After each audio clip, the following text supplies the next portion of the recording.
Moving on, he is already in the line of graft charges, now a line of fire for graft charges. Now the news tightens around Himachal Chief Minister Veerbhadra Singh over the Income Tax Department issuing a fresh notice on his revised income tax returns from the year 2008 to 2011. But it does not just end there. Now the Election Commission has initiated a probe against the Himachal Chief Minister for allegedly not declaring assets while contesting elections.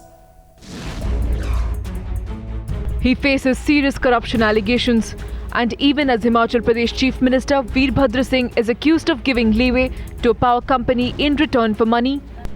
All the allegations are false, fabricated, and I've given my version a number of times. First thing, all these charges against me are totally false and politically motivated.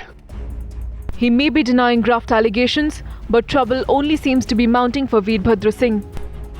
A notice has been sent by the Income Tax Department to Veerbhadra Singh, wherein they have sought an explanation from him regarding the revised income tax on agricultural income that he has filed to IT Department.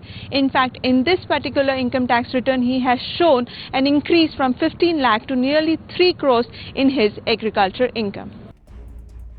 And the trouble for him not ending there. The Election Commission has also initiated an inquiry against Veerbhadra Singh and his wife for allegedly not declaring assets while contesting elections.